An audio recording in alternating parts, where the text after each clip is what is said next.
Сайн бацгаана уу эрхэм үзэгчдээ. Та бүхэнд энэ өдрийн болон удахгүй алчлаа ирэх шинэ жилийн баярын мэндийг хүргэн мэдчилж байна. Намайг Базар саадын нар мандах гэдэг UBS-ийн санхүү маркетинг хэрэглэсэн дэд захирлаар ажилладаг.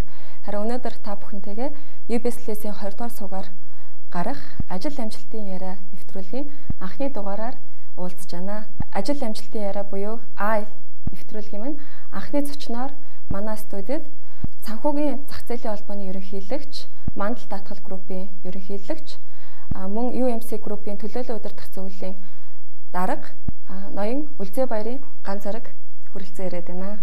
За баярлалаа. За ингээд манай нэвтрүүлгийн анхны зочин болж ирсэнд маш их баярлалаа. За баярлалаа. Анхны зочин болсонд бас бэлгшээж байна. Амжилт хүсье. Нэвтрүүлгийнхаа нэр болон одоо ямар зорилготой нэвтрүүлэг юм бэ гэдэг бас тайлбарлах хэрэгтэй болов. Энэ тайлбар хэлхийн өмнө бас нэг бяцхан түүх яриа гэж бодож байна л да. Хамгийн одоо анх их сургуулаа дөнгөж төгсөөд одоо бид нар яг оюутныхаа сүүлийн шалгалтыг өгдөг штэ гос гэж нэрлэдэг. Тэрийг өгчөд манай ангийнх нэг хуушрын ганцанд бөөнөр ороод тэмдэглээ яжсэн. Тэгээ тэрэн дээр яг хамгийн анх UBS-ийн захирал Балхачаа орж ирсэн. Манай сургуулийн нэг багштай нар мандах гэж байна уу? Байна гэж би тэр үедээ тэгсэн. Тэгээ тэрнээс хойш захирал дандаа тэрийг ярихдаа хиншүүн дотроос нэг жаахан байна гэж тэгсэн гэдэг байхгүй. Тэгээ телевизэхэд ингээл бүр нэг л холын ингээд ертөнц ойртоод ирсэн юм шиг. Надаа тийг санагдчихсан байхгүй. Тэгэл их гой санагдал бараг л мэрэгчлэр ажиллахаас илүүтэй ингээл нэвтрүүлэгт хиймэрч юм шиг. Тэгэхээр дотор бас нэг тийм уран бүтээлийн тийм бяцхан очиж юм уу тийм нэг хүсэл мөрөөдөл байсан юм шиг. Тэгэж анх ингээд бас 10 хэдэн жилийн өмнө орсон. UBS-лтэйгээ бас өөрийнхөө амьдралыг хувь зайг холбосон. Сайхан түүхэн. Тэгэхээр өөрөө санхүүч хүн юм ба шүү дээ, тий. Монгол Улсын их сургуулийн эдийн засгийн сургуулийг Нябо мэргэжлэр төгссөн. Өөрөө ч бас Нябо мэргэжлтэйг сонссон. Адилхан мэргэжлтэй. Тий. Энэ түүхийг ярих болсон учраас нэгэл нэг гэсэн тас ингээд миний мөрөөдөл биелж байгаа. Дээрэс нь Балхачаа захирал маань хүнийг дэмждэг, авиацийг нээжлэрүүлдэг тий. Нэг тийм их гоё мундаг хүн л та. Тэгээд эдийн засгийн нэвтрүүлэг хийх санал тавьсан. Тэгээд эдийн засгийн яг нэвтрүүлэг гэхээс бас илүүтэй миний хувьд монголчуудтай нэг юм гоё гэгээлэг нэвтрүүлэг ингээд хийж хүргэж болдгоо юм хта тий. Нэг хоёр бодол өгдөг байхгүй. Нэгдүгээрт нэг одоо бараг явган шог гэдэгтэй алдартай монголчуудын тамийн тогооны үйл хэрэгэд там дээрээсээ монголчуудын тогоонд ийм манагч төр хэрэггүй байдаг. Ягаад гэвэл ингээд дээшээгээ матчихсан нэг татаал унгаарчдаг тий. Тэгэхээр тийм сэтгэлгээ энэ бол бас нэг том одоо бидний бас нэг харамсалтай шин чанар болцсон юм болов. Тэгэд яагаад хүн өөрчлөгдөж болохгүй гэж ерөөсө хүн бол хөгжиж те өсөж дэвжихийн төлөө явах хэрэгтэй, байнга суралцах хэрэгтэй. Амжилтын түүхийг ярих юмсан бид нарт дундаасаа одоо үлгэр жишээ болох тийм түүхтэй хүмүүс л зөндөө байгаа штэ те. Амжилтанд хүрсэн хүмүүсийг ер нь харж байхад дандаа ажиллаж, хөдөлмөрлөж ээж те маш урт удаан хугацаанд дадал туршлага хичээд зүтгэж амжилтанд хүрсэн байдаг. Тэгэд ажиллаад амжилтанд хүрээд тэрийг харин бусдад ярьж түүхээсээ туршлагаасаа гоё урам зориг өгөх энэ сайн сайхан жишээгээ хуваалцъя гэсэн одоо зорилгоор ажил амжилтын яриа гэж нэрлсэн.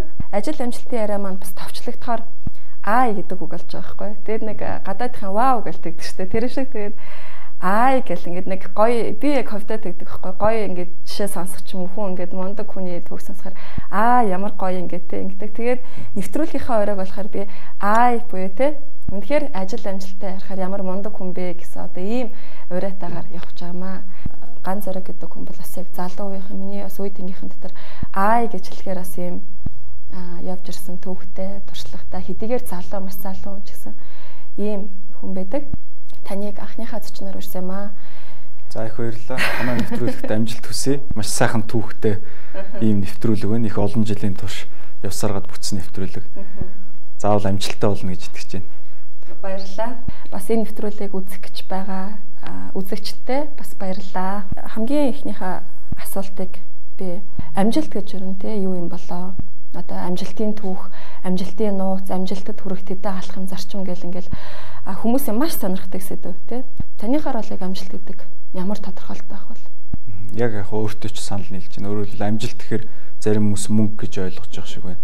За зарим улсууд үнэтэй машин унаад явбал тэр амжилт болж байгаа шиг байна те. Яг үндсэндээ бизнес нь ч юм ажил нь яг ямар бах нь үл хамааран. За зарим хүмүүс бол амжилт гэдэг хүмүүс юу гэж дүгнэдгээр нь харж байгаа шиг байна. Зөвхөн миний хувьд бол амжилтыг бол өмнө нь бас албан тушаал карьер юм байна.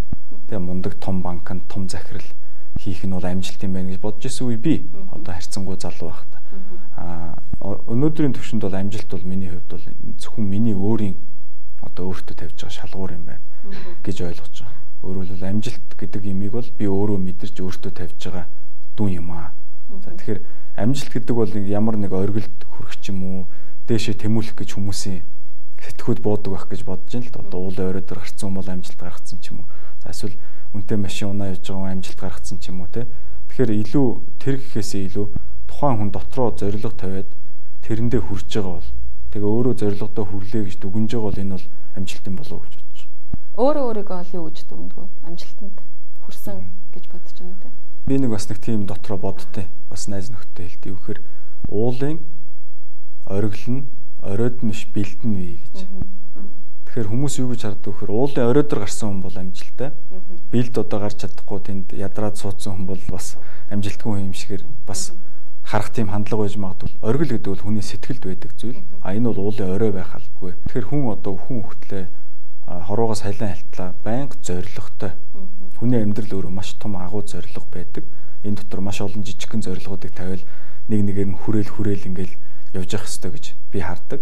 Тэгэхээр ганц зэрэг гэж хүн амжилттай гэж хүн мөн үү биш үү гэд одоо өөртөө ямар дүн тавьж гэнэ гэж асууж байгаа шиг байна. Тэгэхээр яг хуу харьцангуй утгаараа бол зарим тавьсан зорилгод бол хүрсэн. За мэдээж бас хийх юм маш их байна. Тэгээ урагшаа ингээд ахих тусмал маш том илүү том зорилгоо тавигддаг тий. Тэгэл хөдөлмөрлж эхлэх хэрэгтэй. Тэгэхээр хүн гэдэг амьтан бол маш том зорилго. Түүний төлөвт тасралтгүй хөдөлмөр юм байна л гэж харж байгаа. Зорилго гэдэг маань нэг талаас бас мөрөөдөлтэй. Тэгэхээр багтаа ярин бид нар ч их гой мөрөөддөг штэ. Тэгэхээр багтаа ярин юу мөрөөддөг гэсэн, оюутан болоод ямар мөрөөдөлтэй болсон, дөнгөж ажил дээр гараад ямар мөрөөдөл байсан, одоо ямар мөрөөдөлтэй гэдгүү ингээд мөрөөдлүүдийн оронд те нэг ингээд сайн хэлсэнтэй жижигэр ингээд биелэгдээ явж байгаа. Тэгэхээр хэр мөрөөдөх дуртай вэ? Ер нь бол багасаа мөрөөдөмтгий хөвгтөөсөн. Харьцангуй эрт уншиж сургуульд орохоос өмнө уншаа сурцсан байсан. Тэгээд одоо нэлээ манай гэрт бас их уран зохиолын номнууд байсан л да. Том уран зохиолын зузаан номнууд монгол хэлнээ орчуулагдаад гарсан сонгодог. Энэ номнуудыг ер нь бас нэлээдийг уншиж цааш нь харуулсан. За яг 10 жилдээ бол ер нь одоо сансар өгтөргөө их сонирхдаг тийм хөвгт байлаа.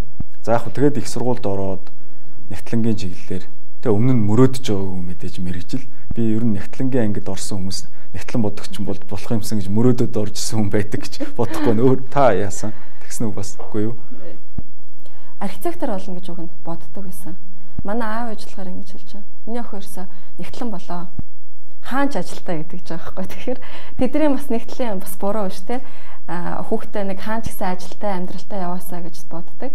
Гэхдээ би бас энэ мэргэжлэр бас орсондоо энэ сургуульд ороод сайн сайхан нөхөдтэй багш нартай тэгээ бас энэ төлөөстэй бас холбосондоо баярлалт юм аа.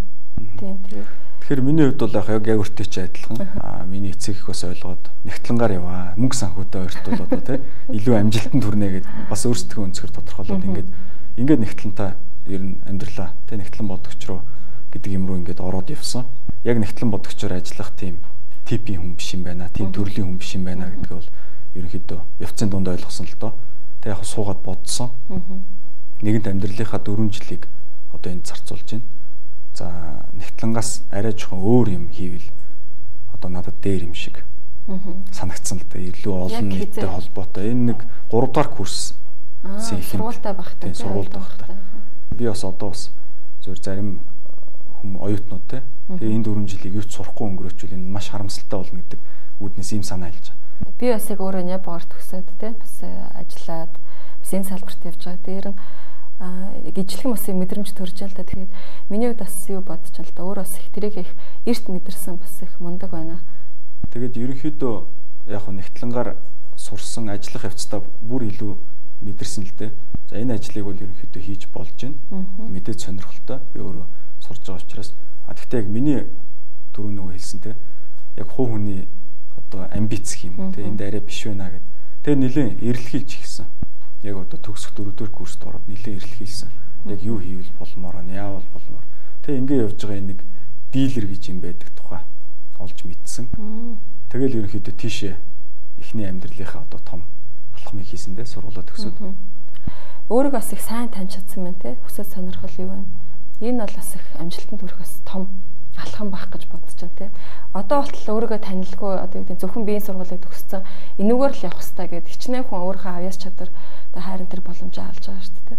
Дилерээр ажиллаад олон улсын санхүүгийн төвд байгаа том банкудтай харилцаад тэнд байгаа хүмүүстэй ингээд ажил хэргийн холбоо тогтоогоод цаашдаа найз нөхдөд ингээд ажиллаж байхад тэр маш том одоо үндэстэн дамсан банкуд дотор одоо яг банкны мэргэжлийн бус хүмүүс бараг 80-90% байдаг.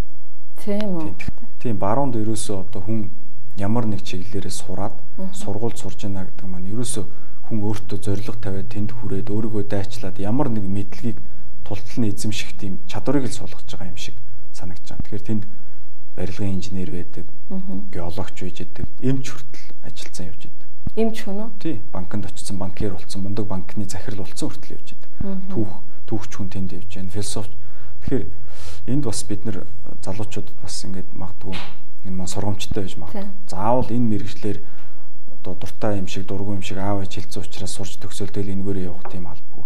Нэгэн сурж байгаа юм чинь тултлан сурах хэвээр төгсөөд өөрийнхөө хүсэл мөрөөдлөөр ингээд цаашаа ажиллах боломжтой. Ингэх юм бол сурсан мэдлэг чинь заавал хэрэг болно. Мэдлэг гэхээс илүү нь арга барилын тухай асуудал яриад.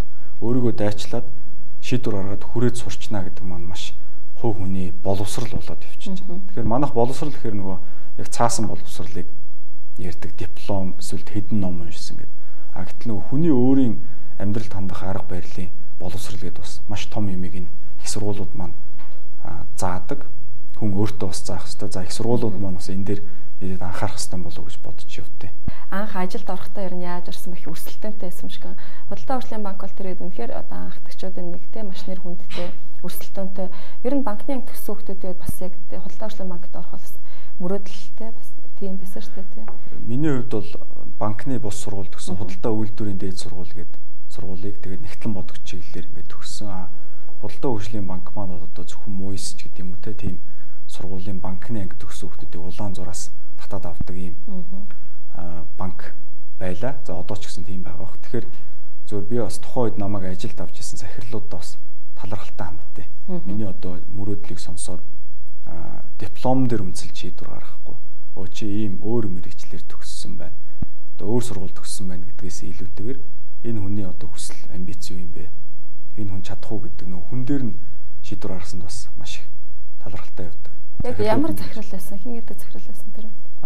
Одоо тухайн үед яг намайг ажилд авч ирсэн манай Капитрон банкны гүйцэтгэх захирал Мөнх сайхан гэдэг хүн байна. Банкны секторт бас одоо 20 жил ажилласан хүн байж байгаа. Тэгээд банкнд ормоор байгаад ддэг. Тэгтэл санаандгүй бас олон найз нөхөдтэй хэрэг гарсан. Би бас маш олон янзын хүмүүстэй найз нөхөд явдаг. Тэ одоо хүнийг ялгахгүй. Зөвхөн 10 жил тогтоо зөвхөн он сурлагтнууд хоорондоо найзлал. Зөвхөн одоо хулиганууд хүнд гарууд найзлал ингэ явдаг ш. Би бүх бүлэглэлийнхэнтэй нь очиж сайхан бүгдэнтэй найзалдаг ус. Тэгээд энэ найзын сүлжээ маань өргөсч явсараад бас тухайн үед худалдаа хөгжилд одоо дадлага хийжсэн. Яг дилерийн газар дадлага хийжсэн манай нэг найз над ийм мэдээ дамжуулсан. Энд ингээд сул орон зай гарч байна. Чинийг уулзаад үзэхгүй мүү гэд.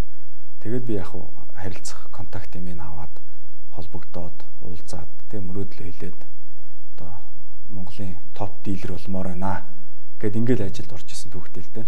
Тэгэхээр яг тэгээ ажилд ороод банкнд ороод жил явчаад тэгээд гудамжинд явж исэн манай нэг сургууль адилхан одоо нэг ботокийн те нэг төгсөлтийн нэг найз маань яваад гудамжинд тааралдаад тэгээ яаж ийм хөө ажил төрөл орсон гэсэн чинь ороогүй яг ажил төрөлд одоо болтол ороогүй явж байгаа юм бэ сургуулаа төгсөж гэсэн танил тал байхгүй бол одоо юу ах яаж орох вэ гэд ийм ярьжсэн. Би тэгээд бодож исэн тухайд ер нь хүн өөрөө болохгүй чадахгүй гэдэг үл ер нь энэ хорвоод бүтэх болох юм гэж байна. Тэгэхээр одоо давн ямар ч цайз ямар ч өндөр уул давн орно гэж зүтгэх юм бол болно. Арга нь олдно.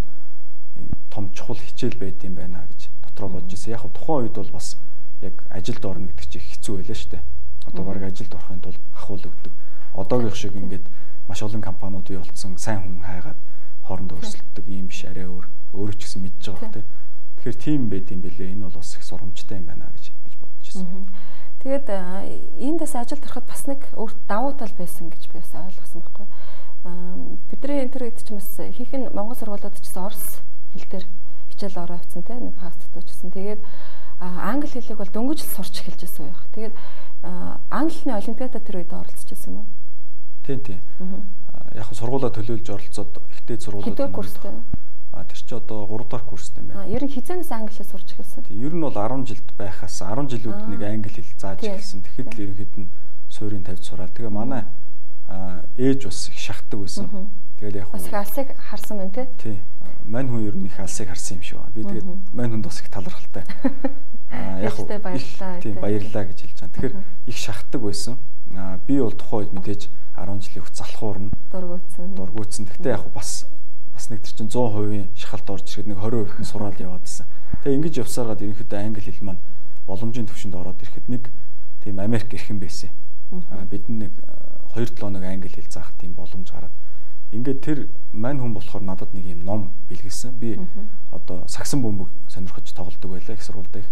Тэгээд ийм сагсны тухай сагсан бөмбөг сонирхдог Америкийн тийм борчуудын хорооллын 2 одоо хар жаалын тухай ийм ном. Уран зохиолын ном байсан юм уу тий? Тийм одоо бодит амьдрал дээр сэтгүүлсэн тэгээд жоох уран зохиол руу оролцсон юм ном. Гэхдээ харьцангуй энгийн англи хэлээр бичсэн. Тэгээ энэ маань юу гэхээр ерөнхийдөө аав ээж нь хар тамхи татдаг тэгээд ийм ядуусын хороолд байгаа 2 одоо Америк хөвгүнтэй хэрхэн сакс гэдэг мөрөөдлөөр жигүүрлж явсараад том их сургуулиудад урилгаар очиод тоглоод ингээд явж байгаа тухай харуулдаг. Тэгээ амьдралын бэрхшээл. Тэгэд энэ ном маань өөрөө миний бас сонирхдаг зүйлээс учраас би бүх үгийг орчуулад уншсан.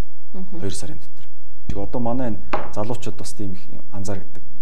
Англи хэл нэлээд сурцсан байгааддаг. Ярихгээр ярьж чаддгүй, бичихгээр бич чаддгүй. Уншихаар бас нэг бүрэн ойлгохгүй байгааддаг.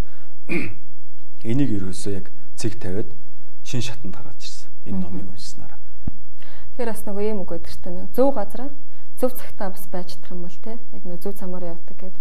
Тэр бас яг тэр үеэс тохиосон л байна гэж бодож байна л та. Тэгээд яг саяны тэр ном дээр ярихад бас энэ бас цаанаас их гоё бэлэг болж л та. Бас хүн болгоо яг ингээд санаадгүйгээр юм сайх учрал. Тий. Ганцхан ном гэхэд л тий бас ийм их тустай юм үзүүлсэн байна. Тэгээд ер нь хүнд нөгөө сурсан эрдэм илүүдэхгүй гэж хэрвээ бас англи хэлгүй байсан бол яг өөрчлөлтгээр бас яг тэр өрсөлдөнд гарч ирч чадах байсан үгүй тий.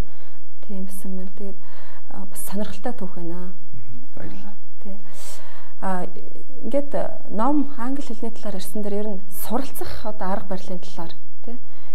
Би бас гайхдаг байхгүй ингээд харахаар за маш олон бизнесийн байгууллагыг за удирдахжсэн тий удирдах төвшөнд ажиллаж байсан одоо ч гэсэн ингээд олон компаниг удирдах чинь төлөөлөл удирдах зүйл за дээрэс нь нэг хэсэг хөрөнгийн биржийн төлөөлөл удирдах зүйлийн гишүүн байсан тий санхүүгийн зах зээл албаны ерөнхийлөгч гээд одоо ингээд яг одоо нэртэй одоо малгайтай явдаг ийм аль биесны тодтолуудаас гадна миний мэдхээр одоо блогмен гэдэг юм уу тий Виктор Түнсээ коллежид сургалтанд суужсан тэрэн дээр бас хичээл орж исэн санхүүгийн зах зээлийн талаар за бас философи сонирхдаг те философийн талаар илтгэл тавьсан гэд ингээд айгүй олон зүйлийг маш олон зүйлийг нэг зэрэг амжуулж яадаг. Тэгэхээр энэ бүхнийг нэг тодорхой тийм суралцах арга барилтай дадалтай байжж амжуулдаг байх гэж бодож байгаа хгүй. Тэрнээс юм бас нэг жирийн одоо технологиор ч юм уу те арга барилаар бас ийм олон зүйл бас зэрэг хүрчдэггүй хаа. Тэгэхээр яг суралцах арга барилын нөөц нь манай залуучуудаас сонирхох гэж бодож байна л да. Тэгэхээр би зүгээр ер нь мэдлэгийг бол одоо салбар сектор бүрийн мэдлэгийг ийм багна гэж үздэг. Дээшээгээ одоо өндөр багнууд. Тэгэхээр энэ олон багнууд маань маш том дээврийг тулж байна гэсэн. Тэгэхээр ер нь альва нэг мэдлэгийг бариад авбал тэрийгэ дуусгаад орой дээр нь гарч ирэхтэй. Тэгэх юм бол бусад мэдлэгт хүрэхэд амархан бол дээврээрээ дамжаад дээгүр нь алхаад явчихна гэсэн. Тэгэхээр ийм юм шиг надад төсөөлөгддөг ер нь бол альва юмыг сурахын тулд зорилгоо тавиад чиглэлээ тодорхойлчод сахилга баттай байх хэрэгтэй. Нэг ч өдөр алгасахгүй өдөр болгон сурах хэрэгтэй.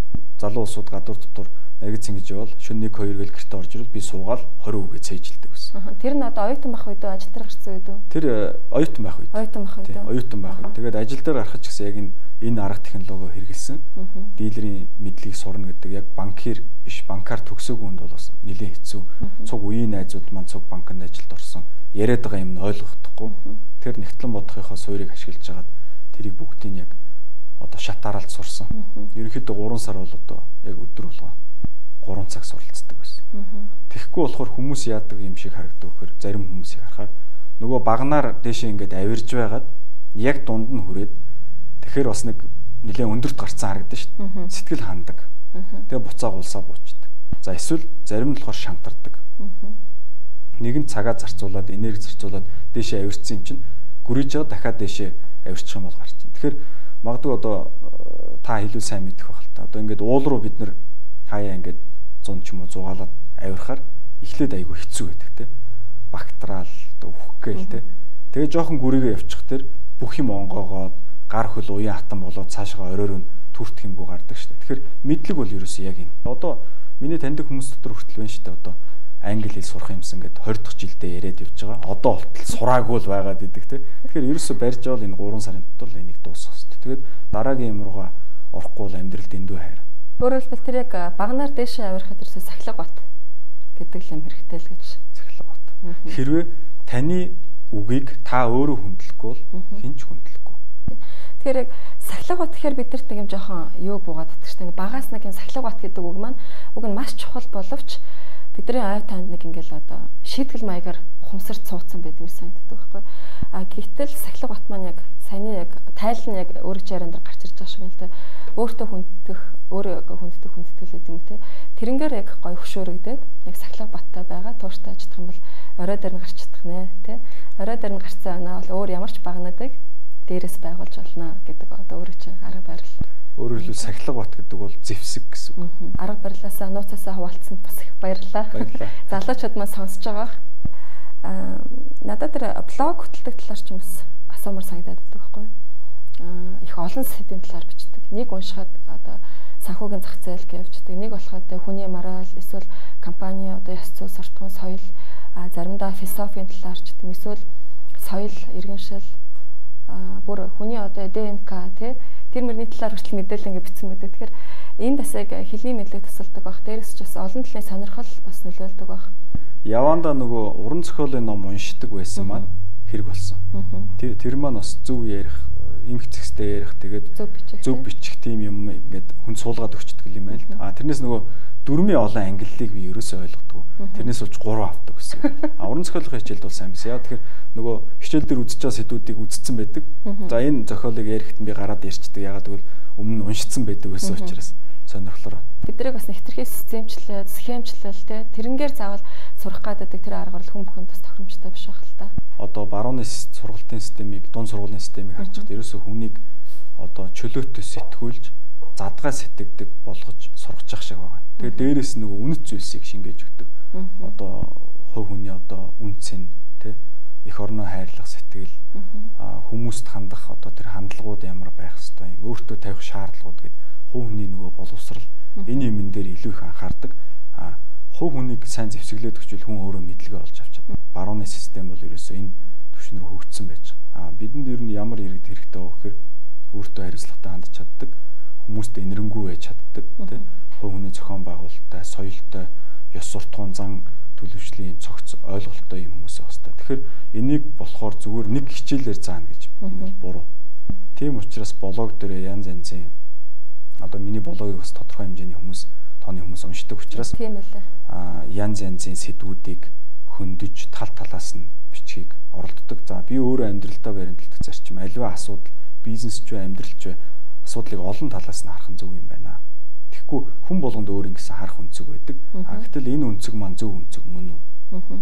Одоо бөмбөлөг байлаа гэхэд энэ бөмбөлийг би өөрөө үнцгээс хараад энэ бол дуурах зүйл байна гэж хэлээд байвал энэ бас буруу болно. Тэгэхээр тал талаас нь харж иж энэний олон одоо талтай байдал те одоо бүрэн зураглалыг гаргах боломжтой. Тийм учраас ер нь орчин үеийн хүн бол одоо бүх зүйлийг судалж мэддэг байх хэрэгтэй. Тэгэд монгол хэлийг жарсан дээр албан бичиг сайн найруулж чадахгүй, төлөвлөж чадахгүй бүүн алдаа. Энэ дээр ер нь манай залуучууд ч гэсэн бас ер нь өөрсдөө монгол хүмүүс учраас ер нь цаашдаа хаан ч гэсэн менежер ямар ч ажил хийсэн гэсэн бас бэлд хэрэгтэй юм шиг байна тий. Сүүлийн үед бол одоо мессежний хэлээр бичдэг тийм залуучууд бас очирж байгаа. Өөртөө ч бас тийм албан бичгүүд орж ирж байгаа бах тий. Яагаад тэгэхээр ийм товчлсон яриа хоёулаа маргааш 5-аас уулзъя. Тэр бааранд очие. Сайхан шоудыг гэдэг яриаг хэлж болно. Гэтэл илүү комплекс агсан шатны мэдлэгүүдийг ийм яриагаар хүргэх боломжгүй. Тийм учраас энэ дээр би санаа зовдөг. Манай залуучууд одоо ялангуяа дунд сургуулийн сурагчид бол уран зохиолын номыг 200 ном уншицсан байхад бол ер нь энэ асуудал бол арилчих юм болов уу гэж боддог. Тэгэхээр миний хувьд ч гэсэн бас тийм алдаатай юм хийдэг л байсан. Анх дөнгөж сургууль төгсөөд. Тэгэхэд манай анх одоо тэр миний газрын захирал байсан мөнх сайхан захирал гэдэг. Мөнх сайхан захирал бол албан бичих бичээд иргээл тэгэн шүү дээ. Мэдээж төрийн байгууллагууд руу явна. Албан бичих маань маш тийм бюрократ те маш тийм ёс жаягийг дагсан байх хэвээр. Тэгэл авчрал ерөөсөө улаан цоохор болгоол нүдэн дээр засан гутаа. Болж штэ. Энэ хэдийгэл засчаад аваад тэр. Гэт тэгэхээр хүн тийм хоёр сэтгэлдэлтэй гард юм байл да. Нэг талд нь одоо маш их тэгэж улаан ирээн болгосондоо ичих тэрийг давтахгүй. Нөгөө талд бас тийм урам автсан хүн чинь нэг юм тэр нь нийлж бөмбөлөг болж байгаад за дараагийн удаа захирлаараа нэг ч улаан одоо тэ засвар хийлэхгүй шүү. Нэг ч улаан одоо тэмдэглэгээ цаасан дэрийг. Тэгээ хичээгээд хүн яхад бол боломжтой. Олон улсын зэрэгтэй Монголын хамгийн анхны зэвлэр басан тэ өөрөө. Гадаадын зэвлэрүүд дотор бол одоо Монголоос хүн Монгол гэгээл одоо бараг ганц зоргоор л төсөөлдөг. Ганц зоргоо, Монголын ганц зоргоо гэл тэгж ирсэн байхгүй. Тэр үед чинь бид нар чинь хоост ямар мундаг залуу гэдэг юм болоо. Тэгэхээр ер нь бол одоо Монгол тийм хүн олон улсын зэрэгтэй зэвлэр нөх олон байдг байх гэж бодож байна. Үнэхээр л мундаг залуу тэр багшаа ярьсан бас оргоо хоосон байгаагүй юм байна гэж бодож байсан байхгүй. Магтаал хэтэрж явах шиг байна. Тэгээд миний хувьд бол яг магтаал хэлэх дуртай. Гэхдээ хин ч гэсэн худлаа магтаалыг мэдэрдэг тий. Хийсэн бүтээсэн юмтай. Үнэхээр тэр хүн бол магтаалыг урамшнуу гэхээс бас тэгж худлаа өнгөрөхгүй байхаа гэж бодож байна л да. Угаасаа манай нэвтрүүлгийн зарлага бол тий. Яа гэм би нэг магтъя, урам өгье, хийсэн бүтээсэн юмтай үний тэр хийсэн бүтээснийг одоо үзэгчтэй танилцуулъя. Үнэхээр гэж одоо тий хилтэлэн насан гэд ярих гэж одоо миний удаас зорж байгаа. Тэгэхээр ер нь одоо олон улсын зэрэгтэй зэвлэр хэдэн онд болсон. Одоо Монголд ер нь хэдэн хүн байдгийн. Тэгээд яг энэ олон улсын зэрэгтэй зэвлэрийн одоо яг энэ олон улсын зэрэг авсны ач холбогдолтой хувь хүнийхээ хувьд бол Монгол улсын тухайн байгууллагын зэр нь юу байдгийн бэ? Сонирхолтой төвхөлтэй. Яасан гэхээр дилерээр ажиллаад эхлээд мэдээж тэр чинь маш надад босго өндөртэй байсан. Нилээн яг уу чармаасан түрүүн ярьсан. Ингээд дилерийнхээ хувьд нилээн ойлголтоо за ер нь юм байна. Дилер хүний мэдүүл зохих зүйлсээ ерөнхийдөө нэлээд мэдээд тэгээ дараагийн одоо зорилгоо хайж гисэн л тэгтэл манай газрын захирал Бата гэдэг хүн байсан тухайд одоо Монгол банкнд байгаа. Манай Бата захирал нэг өдөр ярихгүй юу?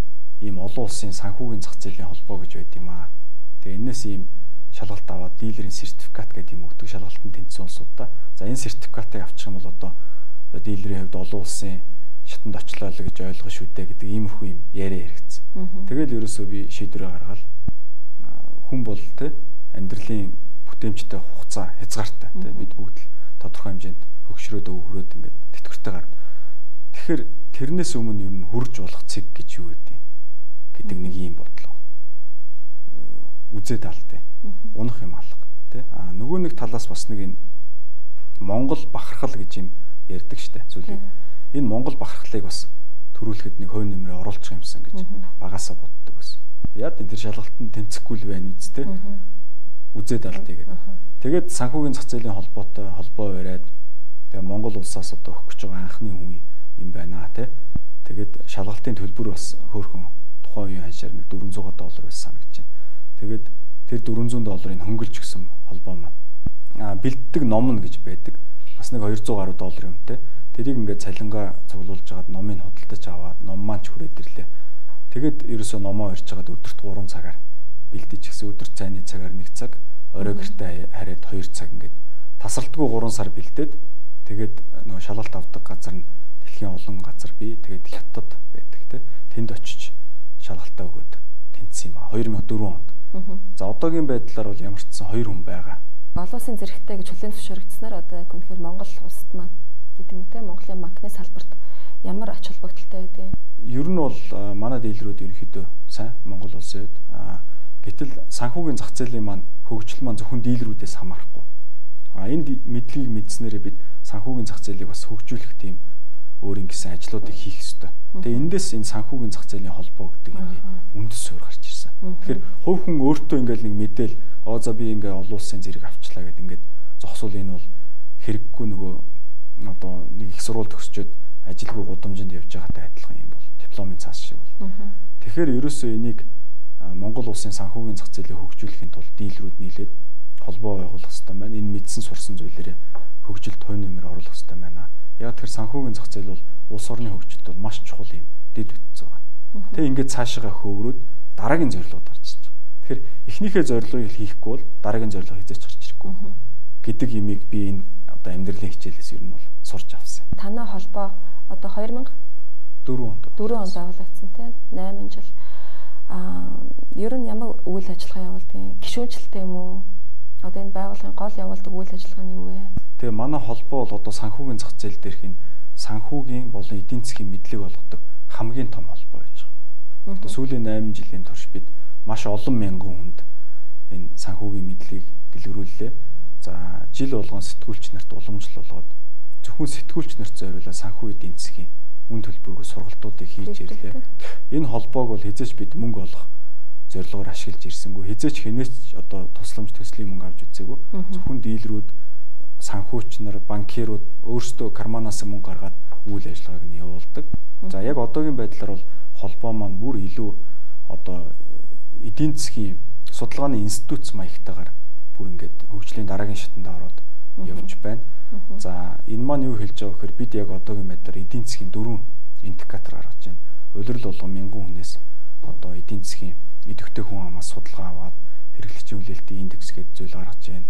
За шийдвэр гаргагч нарт зориулаад эдийн засгийн нарийн түвшний анализ судалгаануудыг тогтмол хүргэж байна. Сургалтуудаа хийдгээрээ хийгээ явж байгаа. Сэтгүүлч нарт үнгүй юмаа сургалтуудаа зохиож байна. За тухайлбал энэ 2008 оноос энэ өнөөдөр сондоор гарсан санхүүгийн захын нүүр гээл те.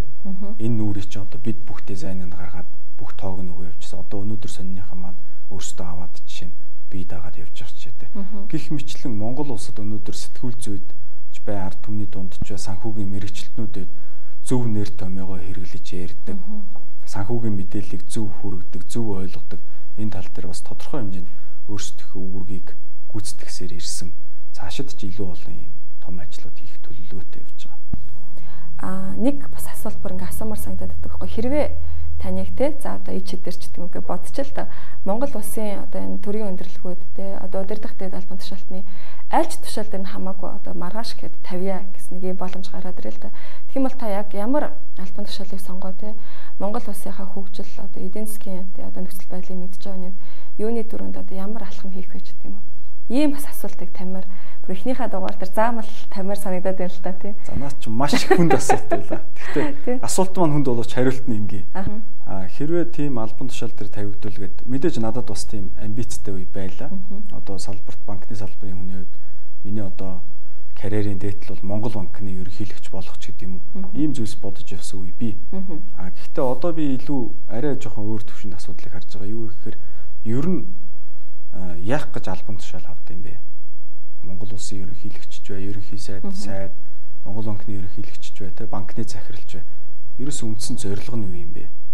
Одоо өөртөө амжилттай харагдах гэж ч юм уу, эсвэл найз нөхөддөө мундаг байгаа батлах гэж юм уу гэдэг ийм асуулт гарна. Тэгээд би бол бодохдоо үгүй. Тэр бол үгүй юм аа, тийм биш юм аа гэж. Ерөөсөө том албан тушаал гэдэг бол том ажил хийх нэр. Тэгэхээр ямар ажил хийх гэдэг байгаа гэхээр мэдээж ард түмэн зориулж. Тэгэхээр ард түмэн зориулаад ажил хийх боломжийг албан тушаал олгодог. Тийм учраас хүмүүс албан тушаалын төлөө зүтгэдэг гэж би ойлгодог дотроо. Гэхдээ ард түмэнд юм хийх сэтэл маань өөрөө албан тушаал дээр очисны дараа эхэлж болохгүй. Ард түмэнд юм хийж бүтээх сэтэл маань өөрөө эхлээд сэтэлтэй байж л. Эхлээд сэтэлэн төрөөд тодорхой юм хийгээд харуулад баталчаад дараа нь албан тушаалд одоо тэнцэж орох хэрэгтэй. Тэгэхээр албан тушаал хүнийг шалгадаг болохоос ш хүн албан тушаалыг тодорхойлдог юм болов уу гэж ойлгож байна. Өөрөөр хэлбэл манад бас маш олон тийм юу харагддаг шүү дээ. Хүндэн тохируулж ажил өгөөддөг. Үгүй ажилтан тохирч хүн байх хэрэгтэй. Тэр хүн өөрөө боловсрж орж ирээд ажлыг гүйцэтгэдэг гэж ойлгодог. Тэгэхээр миний хувьд нас залуу байна. Өөрийгөө батлая. Би одоо өнөөдрийн түвшинд ард түмэнд бас маш их юм хийх боломжтой. Яг уу би тодорхой түвшинд өөрийгөө хийсээр ирсэн гэж боддог. Гэтэ илүү их юм хийх том сайхан санаанууд байна. Эднэрийг хийн. Тэгээд цаг нь ирвэл болох байлгүй те. Тэр магадгүй энэ чинь улс төрийн карьер гэдэг бол насны дагуу явдаг юм зүйл шүү дээ те. Тэгээд тэрийг бол одоо заавал өнөөдөр орохгүй орно гэдэг юм ярих нь бол утгагүй маа. Гэхдээ гол санаа бол ард түмэнд бол та хөдөө мал хариулж явж байгаа ч гэсэн юм хийх боломжтой. Өөрөөр хэлбэл албан тушаалд ороод байгаа нь бол илүү их юм хийх одоо чадвартай болцсон хойноо л очих хэвээр юм аа гэдэг логик хэлээд байна. Би бас ингэж бодож нэвтрүүлгээр нэг тийм уриалга ер нь тухайн сарынхаа 4 дугаарт уриалгатай явъя. Тэгээд энийг болохоор хамгийн эхнийхээ зочныг хүндлээд бас өөрөөс ч юм бас те монголчуудаа эсвэл Улаанбаатарчуудаа маш энгийн зүйл байж болно. Зөвөр өвлийн улиралт те шүлсэн аяхаа болчихооч тийм үү. Миний үед баг тэгж хэлмээр байгаа байхгүй ягаад гэвэл те өвлийн улирал ямар байдаг лээ ханиад босгохоор хасахуулаад энэ шиг юм урай хэлвэл одоо ямар урай хэлмээр байна юм баярлаа. Тэр урайг дэмжиж байна. Тэр шүлсэн аяхгүй бай гэдэг бол бас боломжийн урай байна. Миний үед бол энэ нэвтрүүлэг маань ажил амжилтын яриа. Би амжилтын түүх одоо үзэгчтэй хүргэх сонирхолтой. Дээрээс нь ажил мэргэжилтэй тухайн салбарын талаар бас мэдээлэл хүргэх сонирхолтой байгаа. Тэгээд уг нь одоо өнөөдөр нэвтрүүлгээр бас даатгалын салбарын талаар, даатгалын зах зээлийн талаар ярилцъя гэж бас бодож байлаа. Тэгээд нэвтрүүлгийн цаг маань одоо яг ган зэрэг гэж хэмбэ те ямар түүхтэй маш товчхон ч гэсэн ингээд бас сонирхолтой байсан учраас ярьсаар байгаа. Одоо энд хүрчжээ. Тэгээд нэвтрүүлгийн цаг бас дуусах дөхж байна. Тэгээд миний зүгээс одоо анхныхаа дугаарын зочныг дараагийн нэвтрүүлгүүдэд бас оролцооч. Тэгээд энэ өөрт чинь ягаад гэвэл ярих зүйл их бэ те үзэгчдэд хүргэх мэдээлэл мэдлэг олох зүйл их байгаа. Тэгэхээр дараагийн нэвтрүүлгүүдэд даатгалын зах зээлийн талаар болон үнцаас мөн энэ эдийн засагч ганц зэрэг шүү дээ тийм ээ. Тэгэхээр Монгол орны эдийн засгийн бас ирээдүйн төлөвч гэдэг юм уу. Энэ талаар бас яриа өрнүүлэх хүсэлтэй байна. Тэгээд урилгыг маань хүлээж аваасаа гэж бодож байна. За их баярлалаа. Тэгээд урилгыг хүлээж авлаа. За баярлалаа тий. Бас одоо нэвтрүүлэг ингээд цаг маань өндөрлөөд дуусч байна. Бас аль болох залуучуудад сургамжтай байх болов гэдэг ярианаас одоо ингээд миний амьдралын алдаа оноонуудыг дэнслээд ингээд асуултууд асууж ярилцсанд баярлалаа. Тэгээд бас энэ нэвтрүүлэгт би бас өөрийн зүгээс юм бяцхан бэлэгтэй ирсэн байгаа. За энэ Стив Джобсын энэ бүрэн цадиг гэдэг ийм ном байж байгаа. За энийг болохоор манай энэ мандал даатгалын залуучууд бас ивент тгээд тэгээ хамтран оролцоод ингээ орчуулсан байгаа. Тэгээ Стив Джобс гэдэг хүн маань одоо эерэг сэдэлтэй хүн. Дандаа тасралтгүй хөдөлмөрийн үрээр амжилтыг бий болгосон. Түрүүн анх өөрөө чинь одоо хэлсэн те.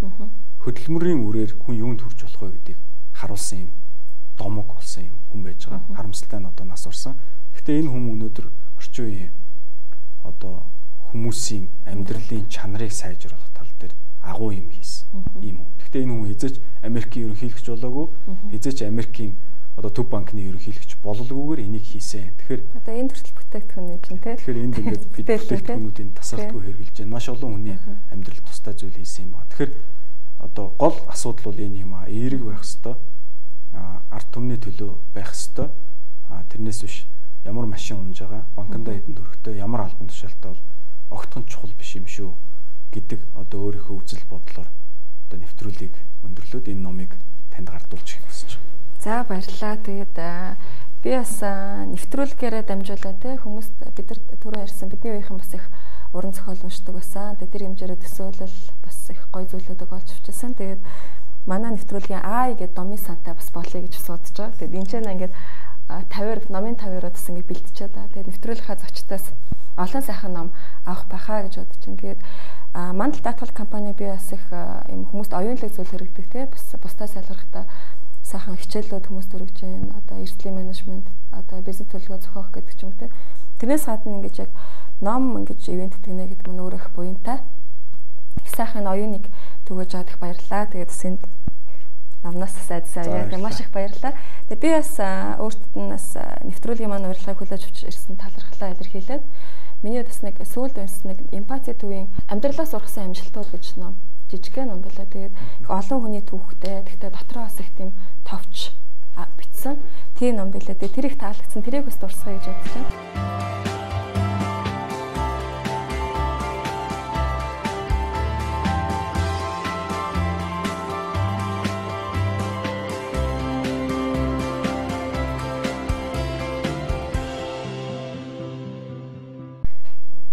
За нэвтрүүлгийн анхны дугаарын зочноор урагдаж ирж нэвтрүүлэгт оролцсонд ганц зэрэгтэй баярлалаа. За баярлалаа. Та бүгдэд амжилт хүсье. Баярлалаа. Амжилт сайн сайхныг хүсье. Тэгэд удахгүй шинэ он маань ирэх гэж байна. Тэгэхээр шинэ оны хүн бүхэн догтлолтой, шинэ хүсэл мөрөөдөлтэй өгддөг. Тэгэхээр шинэ он маань бидэнд улам их амжилт, аз жаргал, сайн сайхан мөчүүдийг авчрах болтугай. UBS 2 дугаар цугийн ажил амжилтын яриа нэвтрүүлгийн анхны дугаартаа хамт байсан үзэгч та бүхэндээ баярлалаа. Баяртай.